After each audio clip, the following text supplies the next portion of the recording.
Hello, Wolfden. My name is Voltorn Elda, and welcome back to Aviary Attorney. We are in the first trial session of Act 2, A Fox Among Wolves.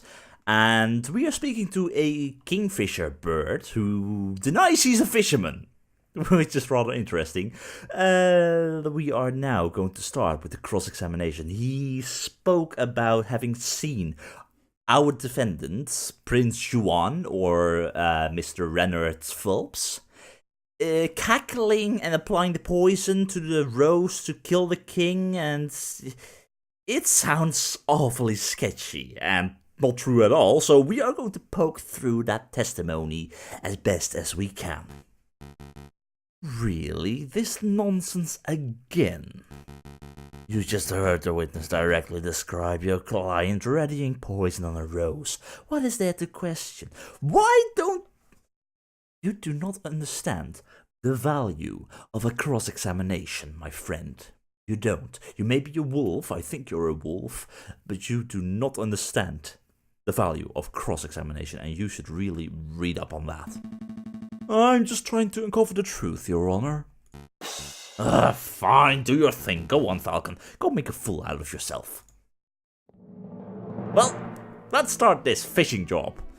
Okay, I was sitting on the pond yard at 9 AM. I saw the king and his entourage enter the building. Then, around 9 AM, I saw the shifty-looking fox lurking around the entrance. I saw him take out a rose and carefully rub the stem like he was applying some sort of powder. Now, we don't know anything about the poison itself, so the only thing that I can really ask here is about the placement. Where was he? Which is the pond yard, which was the south entrance. So, how about this one? Monsieur Kingley, you said that you were sitting upon the railings of the pond yard on the morning of the incident. Yep. What entrance can you see from that bridge? Monsieur Kingley, you had a good view of the Louvre's south entrance, didn't you? Yep, the Pont d'Art is a great vantage point for seeing the Grand Gallery's south side. What about the other entrances? The other entrances? You mean like if you were entering from Tuileries Gardens or the Palais du Carrousel? No, I couldn't possibly see those areas from the bridge. But of course that isn't relevant. Monsieur Kingley witnessed Prince Juan entering the south entrance with flower in hand, and that is what counts. What if Prince Juan had used other entrances? Cause I think he did. I'm pretty sure that he did. What if Prince Juan didn't enter from the south entrance? What if he approached the Louvre from maybe Tuileries Gardens to the west? That is a big what if. Do you have any evidence that Prince Juan entered the Louvre from Tuileries Gardens? Well, I think I do. As a matter of fact, yes, I do. I have definite proof that Prince Juan approached from the west, not the south. Hey, I know what I saw, monsieur. I am doubtful too. Go on, JJ, show us this definite proof that Prince Juan entered from the Louvre from Tuileries Gardens. It has to do with this page. Page 44 from this book, which seems to be missing page 44. So, yeah, that's kind of definite proof. Look at this. A book page? Page 44 of Don Quixote specifically. It was found just outside of the Louvre's west entrance. This proves nothing. I am not done yet. Take a look at this. Don Quixote. This is the book Prince Juan has been reading in jail since his arrest. I believe he has had it on his person for some time. And yes, page 44 is missing. That was the first thing I checked. And also, right now, I'm thinking, why the hell was page 44 ripped out of the book, left behind at the west entrance? Why? Why would you do that? I'm not sure if I trust this fox either. Like, Is he again the killer? And are we defending him? And oh, because I can already see it happening, that he was in jail, and that Mousy slipped through the bars of the jail cell, took page 44, brought it to the palace. And the garden. I can already see that happening. I need to trust in my client, though. You do realize what this means, don't you, Severin? The defendant was present in Tuileries Gardens prior to entering the Louvre. This also means that, in all likelihood, the defendant entered the Louvre from the west entrance and not the south. He could not possibly have been seen by Monsieur Kingsley from the Pont d'Art. What? I know what I saw, monsieur. A fine theory, Falcon, but maybe the defendant took the long way around. One can self-travel from Tuileries to the Louvre south entrance by walking along the river. An extra 2 kilometers of walking just to enjoy the pre-murder scenery? Let's not say silly things, Cocorico. Okay, maybe the defendant deliberately left the page there to mislead the investigation. Yeah, I'm also thinking that, but I'm not sure. Now you're the one who's blindly speculating. I need to trust in my client. It's what I learned in the Phoenix Wright games. Always have faith in your clients. But It is no blind speculation. It is a viable hypothesis. You are fond of your logic, aren't you, Cocorico? Let's talk about Occam's razor. I've heard about that. And I don't know what it is. I can't recall it. I have heard about Occam's razor. When thrown between two seemingly equal hypotheses, we must side with the one that imposes the fewest assumptions. That is Occam's razor? Okay. Which of these theories takes fewer assumptions? 1. The page from Prince Juan's book fell out on its way to the Louvre south entrance. 2. Prince Juan deliberately planted the page on the off chance that it would be discovered. Then he took the long way around. How dare you? The nerve of you to lecture me on such a basic philosophical concepts. I'll stop lecturing you when you stop making such basic mistakes. Monsieur Falcon, please calm yourself. What is the point of all this yammering? The ultimate point is that Toussaint's testimony is fabricated, made up, utter fiction. No, everything I've said is the truth. I suspect that the witness isn't even a fisherman. I'm not a fisherman! I'm a man who fishes, but I'm not a fisherman. See? He admits it himself. That is not what I mean. Innocent perhaps? What a twist! More favor with the jury, I'm doing good. Prosecutor, you have something that will put this arrogant Falcon in his place, don't you? On whose side are you, Mr. Romulus? Lady Justice is supposed to be blind and you're not real. You're picking sides right now. I must concede. You concede? On this point at least, Falcon's evidence strongly suggests that the key component of Monsieur Kingsley's testimony is false. No! This doesn't mean that Prince Juan is innocent, of course. All Falcon has demonstrated is that this particular witness is unreliable. But I did see something. I really did. Alright, so maybe I didn't exactly see a shifty-looking fox. I made that part of the story up. But I did see a swan lurking around the south entrance on the morning of the murder. That is like comparing apples to pears. You see a fox or you see a swan. Bloody hell. And that places our Miss Singe in a very bad position. Or one of the other two Singes, if they are also swans. So, a swan? Do shut up, witness. Your word is mud at this point. How can we possibly trust anything you have to say?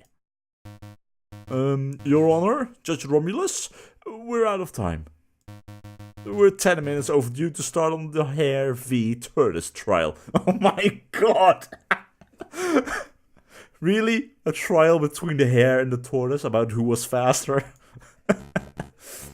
It's that late already? Curses. I was hoping we could have the case wrapped up in a single trial session. It is a shame, but ultimately an accurate sentencing is always preferable to a speedy sentencing. Yes, alright, I don't need to hear your moralizing. Court will resume this Friday the 21st of January at 9 o'clock. Don't be late. Prosecutor, do your damned job and get this stupid fox a conviction already. You are definitely taking sides here. Bloody hell. I will do my best to ensure that justice is served, Your Honor. Yeah.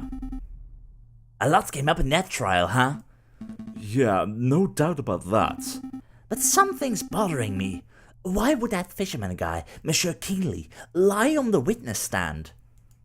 Yeah, maybe he likes attention? Maybe he was cursed. Or however you pronounce that, I know what it means. Someone coaxed him into doing it. Maybe. Why else would you give false testimony? Well, it is possible that he was cursed or bribed. That's just what I was thinking. Maybe the real murderer threatened the fisherman into making up a story about Prince Juan. Let's keep an open mind. Anything is possible at this stage. But to be perfectly honest, something else is bothering me about the trial.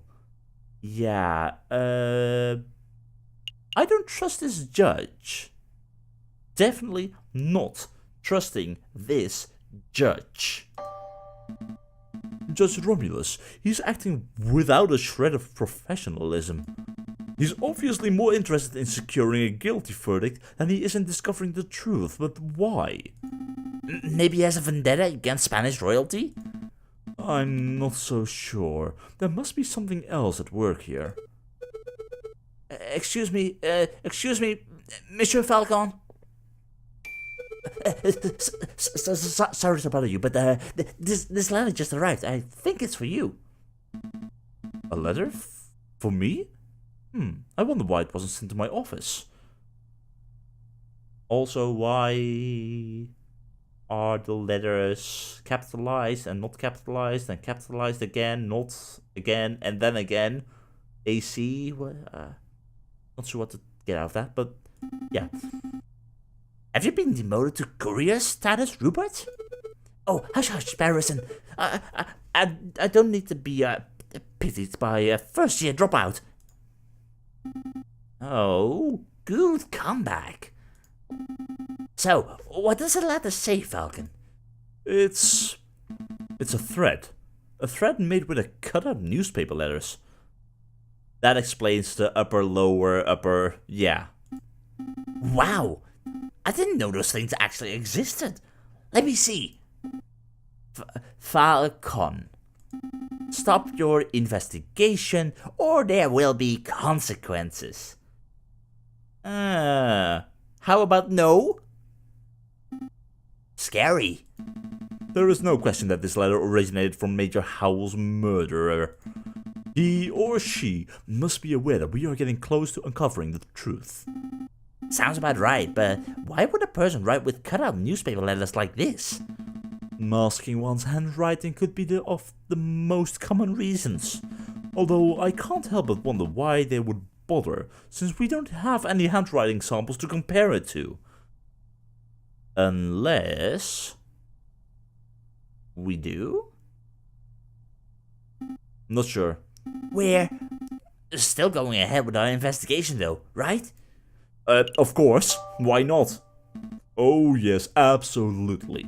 If a lawyer was deterred every time they received a threatening letter, they would never get any work done.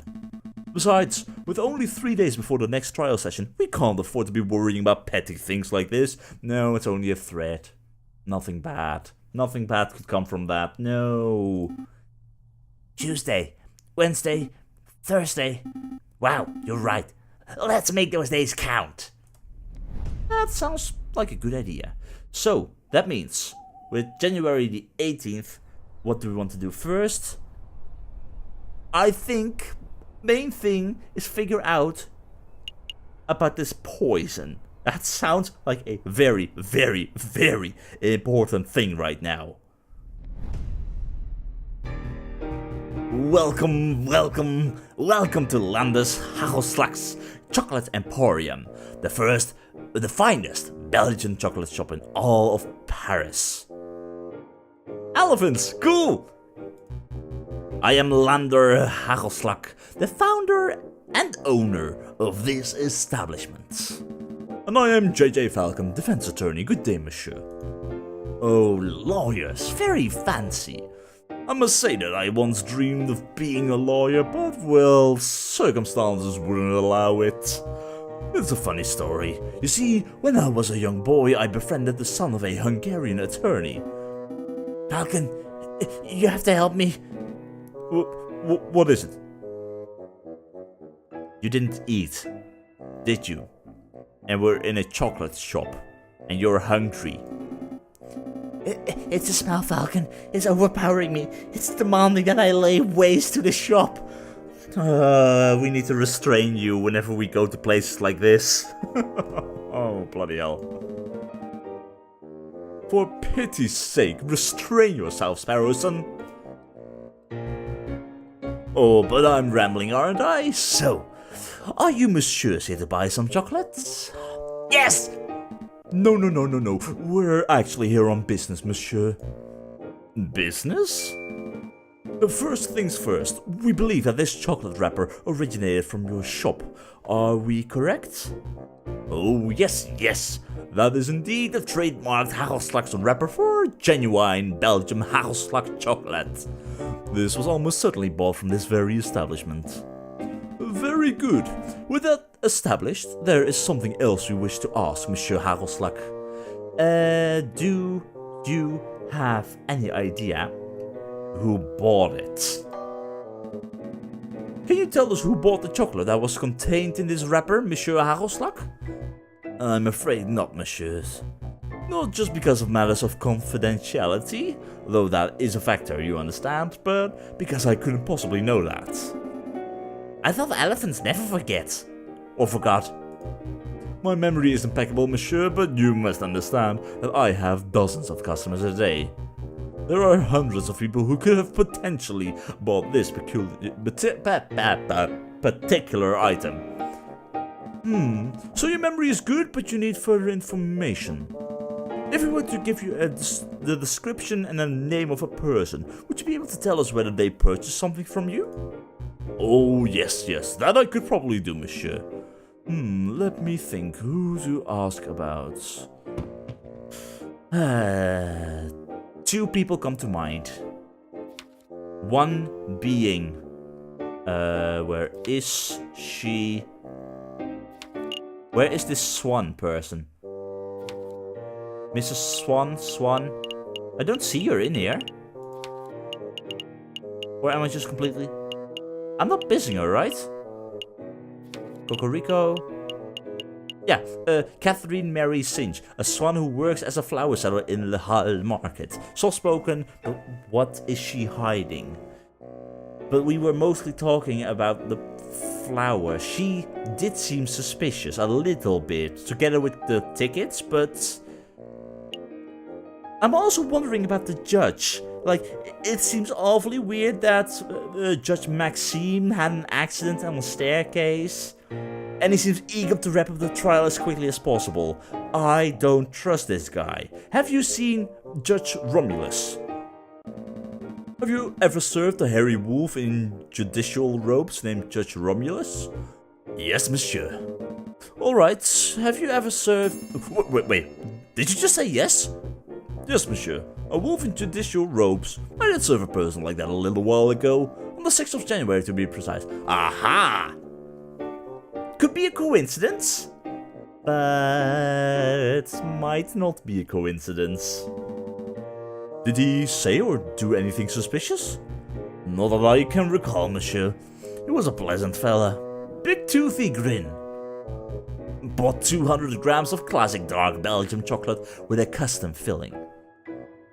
Custom filling? A custom filling? Some type of caramel. He provided it himself, although he unfortunately did not bring enough for me to sample. Be happy you didn't sample it. What does this mean, Falcon? It means that we have a very new big suspect for the murder. Well, we shouldn't make assumptions. Yes, we will make assumptions. It may just mean that this judge likes to eat chocolates. But if the judge's purchase is related to the rapper at the crime scene, then... Monsieur Hagelslag, do you think I could get a copy of Judge Romulus's receipt? I can do you one better, monsieur. I have the original right here. I keep them for tax purposes, you understand. It is okay for us to take it, monsieur? Absolutely. Memorizing the receipt's contents is trivial after all. An elephant never forgets. Would you look at this thing? Judge Romulus signed it in green ink. Green ink!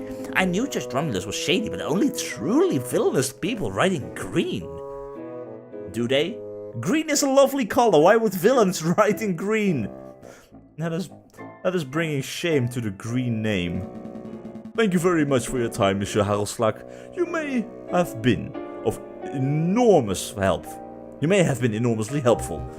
I'm very glad to be of service. I wish you the best of luck with your case, messieurs. Yeah. So, I'm not really trusting that stuff.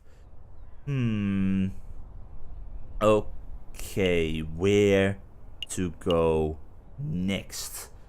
That's a good question. That's a very good question. Lal, I'm gonna try again. She's not gonna be here, of course. That's strange. I don't see any signs of the flower girl. Yeah. I want to ask her that question. Bloody hell. Okay, that means Palais du Louvre, where we've been, where we uncovered everything. Le Canard Joyeux. Those are two that progress the story in some way. Where to go next? I don't think any of these are gonna help me out in any case. Let's go to Le Canard Joyeux, maybe. And otherwise we can just play a game if we don't find anything here. So, what are we doing today? Playing cards until we're flat out broke? We could do that. Maybe. Let's see. That could work. I mean, yeah, 44. I want a rematch. I want a bloody rematch.